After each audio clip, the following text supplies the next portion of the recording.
What's up, guys? Welcome back to another video on What If Deku Was the Avatar Part 6. Now, where we last left off, Deku kind of went to the Avatar state during the Hero vs. Villains training event, causing him to be separated from Class 1A but still be a part of Class 1A. And what that means is that Deku will no longer be training with Class 1A, he'll be training privately with Gran Torino because All Might knows that Deku needs to learn all four of the elements, and since Gran Torino has an air-based quirk in his jet boot quirk, that Gran Torino would be well enough to try to teach Deku or try to help Deku learn airbending. And we're picking up right there. Deku went back to his house that day. He was thinking about the situation that he was in. He was wondering about how life got to this point where he's being exercised and being pushed away from everyone else because his ability is too strong. And then he reminds himself is that he's the Avatar. He needs to control his abilities first and foremost. And also that, to be more accurate, UA was kind of holding him back. He couldn't train nearly as much as he did on Dekaba Beach with the previous lives of avatars. So maybe training with this Gran Torino guy could actually help him a lot. So he walked home. He talked with his mom about it, and then eventually he also told Bakugo about it, how he'll no longer be in Class 1A thanks to the little issue that happened when he went to the Avatar state. Bakugo was kind of upset about this because he's like, so why are you being separated for that? You couldn't even control it. And Izuku was just like, I don't know. They just said that I can't be in Class 1A anymore. I'll still be with you guys on field trips and stuff, but basic training I won't be there for. And I will be there for the UA Sports Festival at least. Bakugo kind of still upset by this, but understands what Izuku's meaning by this. He understands that in this situation that Deku's in, he knew he could have easily got killed. Like, easily been murdered by Deku in that situation. Not to mention Deku didn't even use all of his other bending types that he's known, such as lava bending. Deku could have easily destroyed the entire building at the start, heavily injuring Ida and Bakugo. So Bakugo kind of understands. Not to mention most of the other people in Class 1A are kind of afraid of him. Like, Deku went full out and he devastated that building and also heavily injured Ida and Bakugo. Deku then told his mom. His mom was kind of shocked when she heard that her son had to go to a special training class because he was just too strong. He was too strong and could not control the Avatar state 100%, causing him to have to be switched into a different class. Deku said that he would be living with Gran Torino for the time, and that she shouldn't worry about him because Gran Torino, going off what All Might had said, was a pretty good man. Inko responds with, oh, okay, so when will you be leaving? And Deku says, tomorrow. I'll be leaving tomorrow.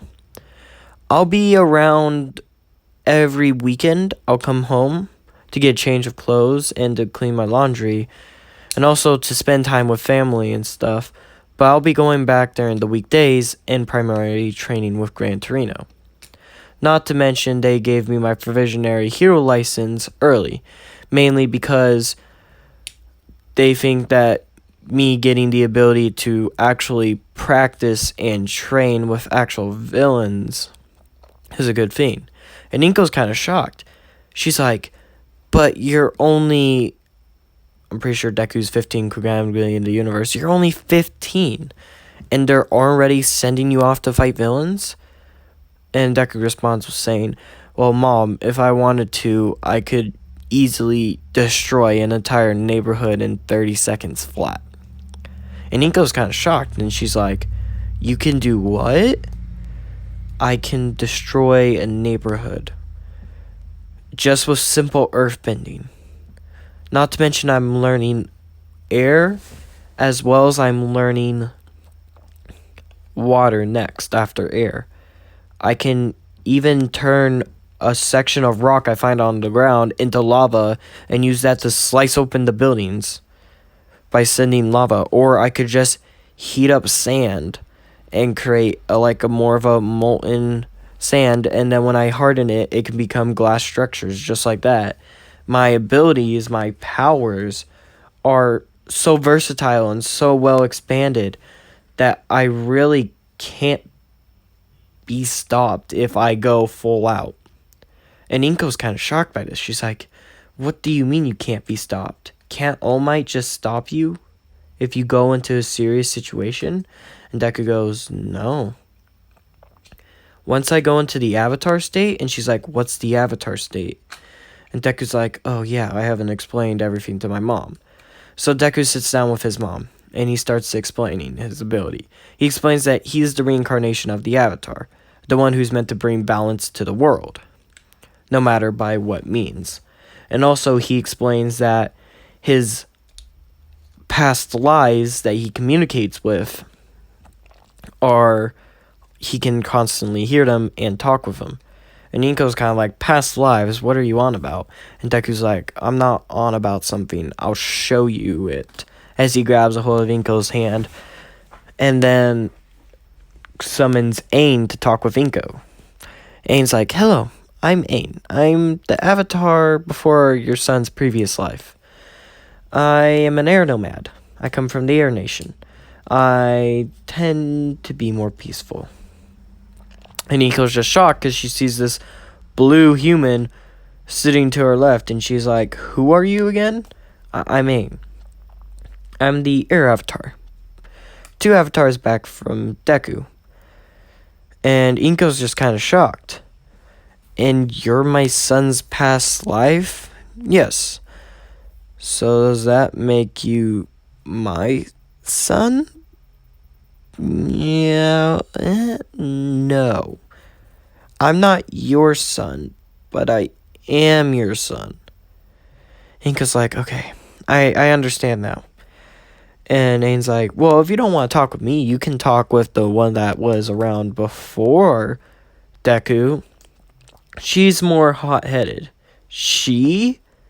Inko asks, and Ain's like, okay. Izuku, bring out Korra. Izuku brings out Korra, and Inko's once again surprised, and she's like, yo, I'm Korra. Not Ain. Izuku's previous avatar. I'm his previous life. I'm his life before him. And Inko sees this girl, and she's like, so wait a minute. Izuku was originally a girl before? Well, yes. And if you want to be technical, I was a guy before. Avatars really don't have a set gender. We still fall into the 50-50 gender ratio.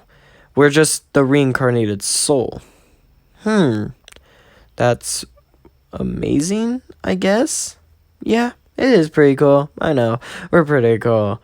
As Korra says, all smug like. And Deku's like, Korra, mind your manners. Hey, shouldn't you be talking to your past life that way? Korra says. Should you be talking to your current life that way? Deku says. And Inko's like, Deku, you shouldn't talk to yourself that way. And Deku's like, Mom, please do understand. I have to talk to her this way or she won't get anything for your thick head. Hey! Yeah, you heard me, Korra. Yeah, okay. Deku dismisses Korra. I see. So that's how life's gonna be now. Yeah. Well, I wish you have good luck. And when did you say you were going again? Tomorrow. I start tomorrow. I go over to Gran Torino's. And then I'll be there until Friday night where I come back over here. Okay. Deku then goes into a room and packs himself up and prepares to go over to Gran Torino's place the next morning. When the next morning comes, he says goodbye to his mom and starts walking out to the bus station to take a bus to Gran Torino's. Once he arrives, he opens the door. Or he knocks. No one answers, and then he opens the door. He walks in to try to look around to see if he can spot Gran Torino anywhere. But he can't spot anything. He then walks around some more and says, "Hello? Hello?" No response from anyone inside the house. Deku then turns around to see a small man at the door. He was wearing yellow boots, which looked like they had holes. He's like, "What are you doing in my house?" Deku says, Oh, I'm sorry. I think I might have gone the wrong location. I'm looking for a man called Gran Torino. I meant to be mentoring with him for today onwards." Gran Torino's like, "Oh, you're that kid. The one that my pupil sent to me. Okay, come inside." "I'm already inside." "What was that?" "Nothing, sir. I'm sorry." Deku follows Gran Torino inside his house. Gran Torino says, "Sit down on the couch." Okay. Deku does so. Deku starts to think that this is a kind of an awkward situation. Gran Torino's like, "So you do know about how you're going to be living here, right?" And Deku says, "Yes, I'll be here on the weekdays, and then on Friday night I head back to my house. And then on Monday morning I show back up here." "Yes, okay. Now, I heard you have an ability, but it's not a quirk. It's something different. Is this correct?" "Yes, it is correct. My ability is not ability. It's being able to bend the four elements and the subpar elements that are connected to the four." "What do you mean by the subpar elements?" "Well, you see, I can bend lava. I can also bend..." So, for example, earth bending. Deku starts and says that I can bend lava, I can bend earth, I can bend metal, and I can bend sand. Same with water bending. I can bend water, and I can bend ice, as well as I can heal with water bending. And there's a dark art of bending, as well in water bending, that I'm told not to use. And then afterwards, we have fire bending. In fire bending, I can bend fire, lightning, and explosions. And then we have air bending, where I can bend the air. And so far, that's the only ability I know. There is also astral projection, but that's about it. And then you have spirit bending, or spiritual bending, which is the fifth bending element that only the two previous avatars know of. And spirit bending allows personnel to bend their spirit and use their energy to either bestow bending on people or take away bending on people. So Gran Torino says, "So basically what you can do is you can give bending, whatever bending is." And Deku says, "No.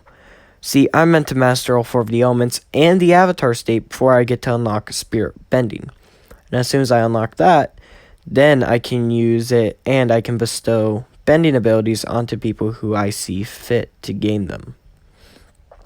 Gran Torino's like, "So say you get 4 guys, can you choose which bending element they gain?" "I have no clue. All I know is I can bestow it." "I would have to ask Avatar Ain." "Avatar Ain? Who's that?" "Oh, well, you see, it's one of my past lives." "Oh, yeah, I heard you can communicate with your past lives, correct?" "Yes, I can. Would you like to talk to them?" "No, I'm not really into all that ghost stuff." "Now, okay. So, All Might said that you're right now currently practicing airbending because you had mastered earth and fire, but you haven't touched water yet, correct?" "Yes. And you're having issues with not water bending, airbending itself." "Yes. And the reason why he had you mentor with me is because I can use jet boots, which use compressed air to propel me at fast speeds." "Yes." "Okay. So who have you been learning airbending from?" "Well, you see, I've been learning airbending from my airbending past life, Ain. He's been teaching me it. And I can use it somewhat decently, I guess you could say.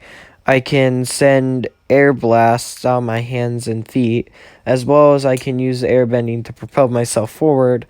And also I can create something called an air scooter." "An air scooter?" "Yes, an air scooter is a ball of wind that I can freely manipulate to move very quickly." "Huh. Show it to me. Deku then creates an air scooter and starts riding around the room. And Deku says, this is a very slow version of it. I can even ride on walls if need be. Huh. Okay. Let's have a sparring match. Deku looks at the old man. He's like, I don't want to actually hurt the old man. And then Gran Torino's like, what, you think that you're going to hurt me? Come on, kid, you can't even hit me. As Gran Torino gets up and starts jumping around the room, going super quick. Deku can barely keep an eye on him. Out of nowhere, Deku gets punched on his left, and then he gets punched on his right. And Deku's like, okay, I have to get serious. Next, Deku then notices that Gran Torino's going too quick for him to physically be able to attack. So Deku then, using earth bending, creates earth. Doesn't create earth, but breaks the floor beneath him. Gran Torino's like, you really have to mess up my floor? As he keeps punching Deku. And Deku's like, well, there's not really many other elements I can bend right now that will help me and not injure you greatly other than earth. And Gran Torino's like, yeah, it's either earth or I get shocked with lightning or I get lit on fire. I think I'd much rather go with earth. Deku then takes the earth that he had picked up off the floor and started to transform the earth into sand by quickly dismantling the earth into smaller and smaller rocks. Yes, I know that's not actually sand. In actuality, sand has silicon and stuff inside, which allows it to take the properties it has. But I'm going to just state for the power of plot that it's now sand. Deku then uses the sand and makes a circle around him. Gran Torino sees this and he's like, huh. So the kid really does know how to bend the elements. Gran Torino comes in for a hit, but Deku was using seismic sense, so he could sense the difference in air pressure as he went flying off the wall.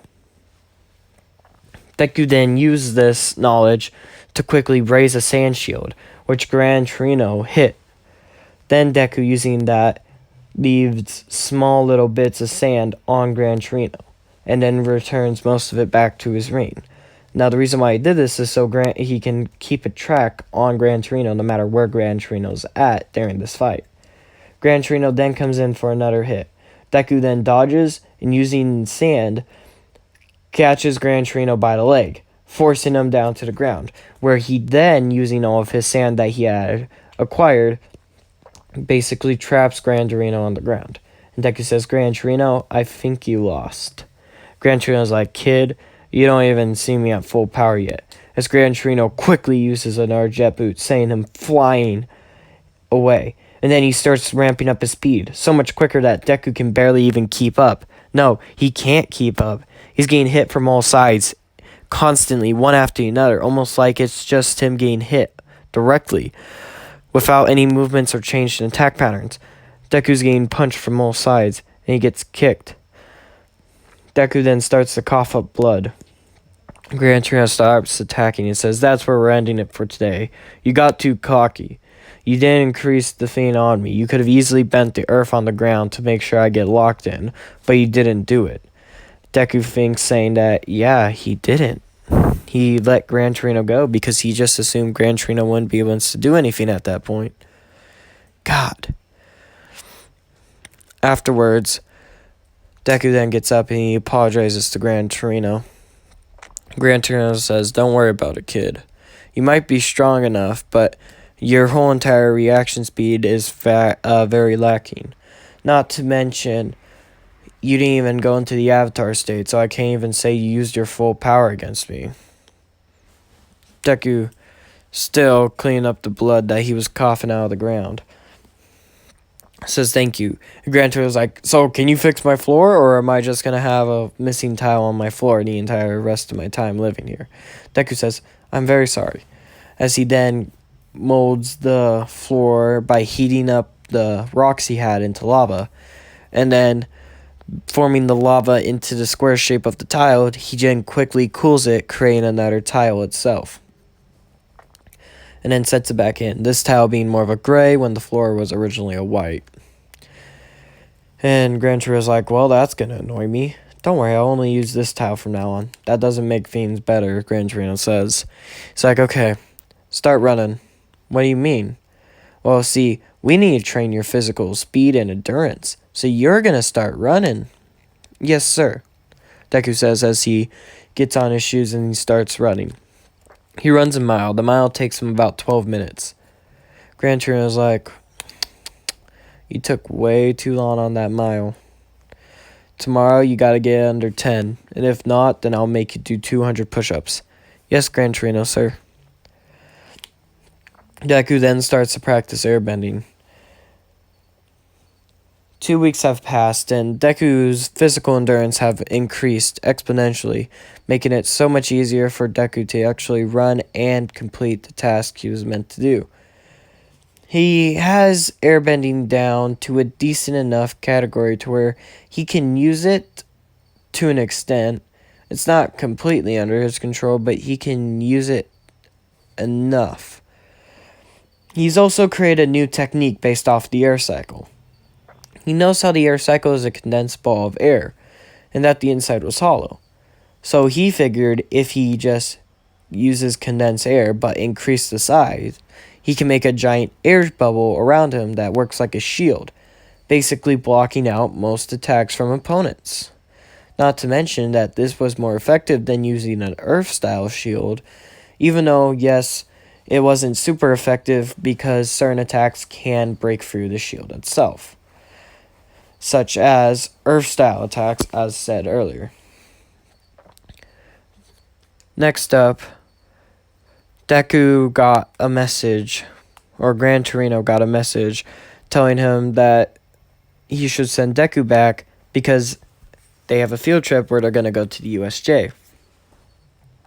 Gran Torino talks with Deku, and Gran Torino and Deku have kind of formed a bond of like a grandfather and son bond.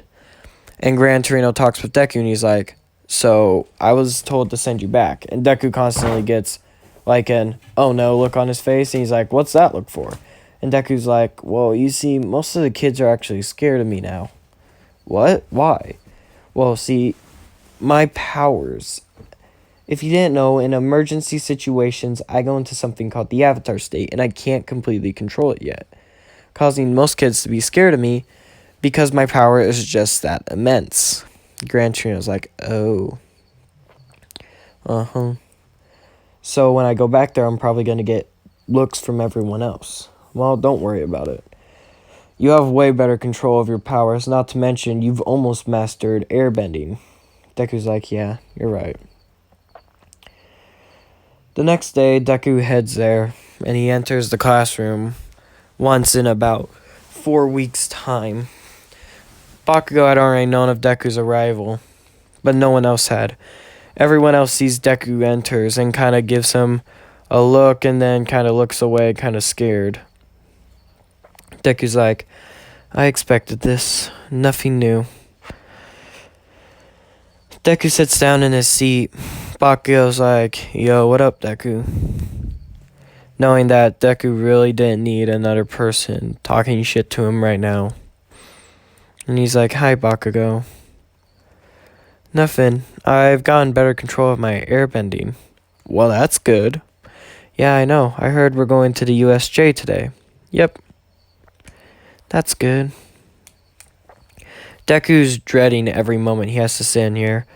No one's even trying to conversate with him anymore. Everyone looks at him kind of like he's a monster, like he's a person who had done something horrible, which, in their fair defense, he did. And Deku knew this. Next up, Aizawa walks in, and he already can read the scene of the classroom, and he already knows how Deku's feeling. But he decides not to address it for fear of Deku getting even hated even more by everyone else. Aizawa says, we'll be going to the USJ today. The Unforeseen Simulation Junction.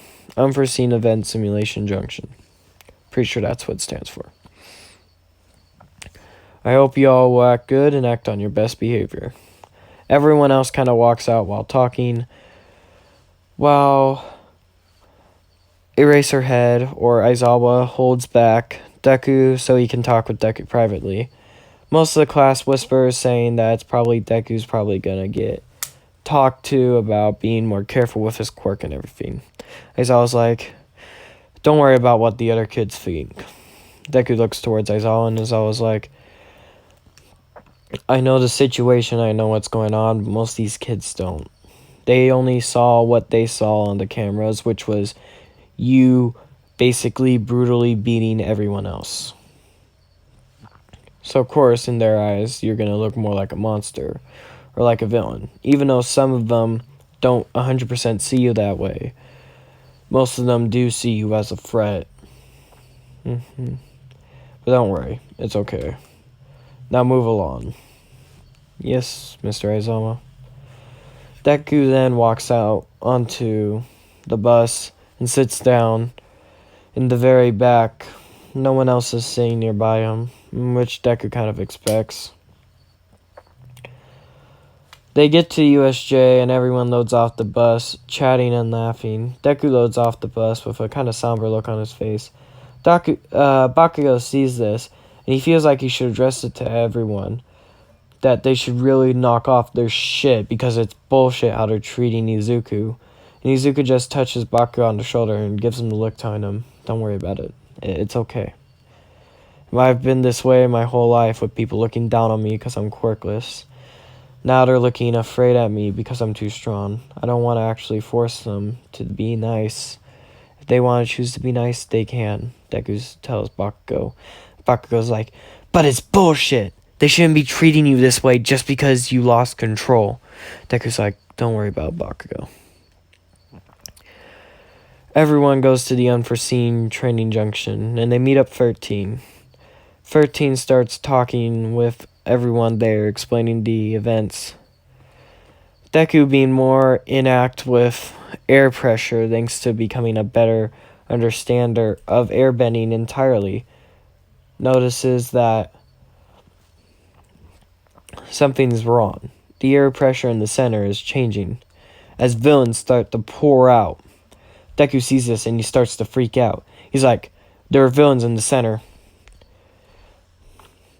Out of nowhere, a man with blue hair walks out who is erratically itching his face. Kataguri, split up the students. Yes, Shigaraki. Kataguri splits up the students all into different areas. Deku gets placed on the boat with a girl and a guy that he doesn't know that well, seeing how he barely had interactions with them.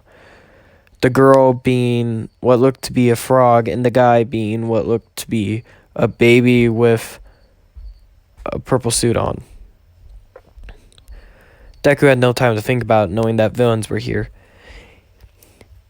The girl and the guy look at Deku nervously and try to move away from him without actually giving off the impression that they're moving away. And Deku's like, I know you two are afraid of me, and I do apologize for that, but right now we have to go. We don't have time to wait. I'm going to create an air bubble around us and take us off the boat. There are villains in the water. We need to go now. The frog girl looks at the purple baby boy, and the frog girl speaks up saying, okay, activate your ability, take us out of here. And Deku says, at least they have some sort of faith in me. Deku quickly flies them back over to nearby where 13 is. 13 explained to them that Ida had just left. Deku tried to think of who Ida was and then reminded himself that it was the blue-haired boy with glasses with the quirk that allowed him to run quickly. Deku then starts to see villains starting to come and attack. Deku tells the two of them to stay back and he will handle this.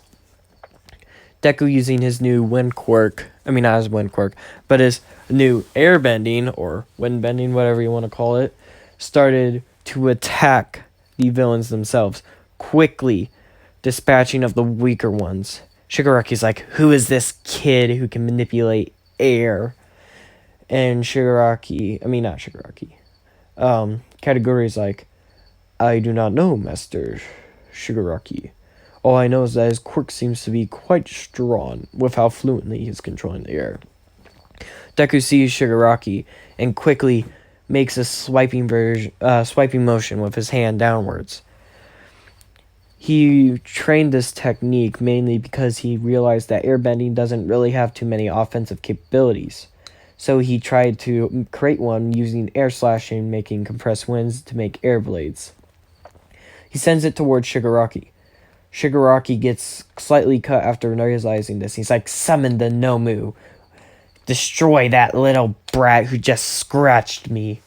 And Kaguri's like, yes, Master Shigaraki. Meanwhile, Ida just ran back and ran into the principal's office. He's like, the USJ is under attack. And then Principal Nezu looked towards the man who was sitting across from him. He's like, contact the other heroes. Yes. The man walks out and walks into the bathroom. It was All Might. All Might buffs up and quickly runs to USJ as quickly as he can, knowing that if the situation gets too bad, Deku might have to go into his avatar state, causing massive outcry from the other students and making his reputation with them even worse. Deku then quickly fights and takes out most of the villains and fires a wind blast straight at Kataguri, which doesn't affect him. Deku notices that the metal fiends are holding his head together, so Deku, using metal bending, quickly knocks Kataguri out by squishing the two metal fiends together until Kataguri loses consciousness and falls on the ground. The Nomu then shows up in front of Deku and punches him, sending him flying back. Luckily, Deku was able to compress his fall using air bending. Deku then activates earth bending and quickly starts using earth bending against the Nomu, to little to no effect. Deku, seeing this, then starts to use fire bending and manipulates fire, sending it flying at the Nomu, to little to no effect. Deku's then like, if earth bending and fire bending can't work, then I need to use something else. And Shigaraki's like, you can't kill Nomu. He was specifically made to kill All Might. Made to kill All Might? Well, I can't have this guy around anymore. He's too much of a danger.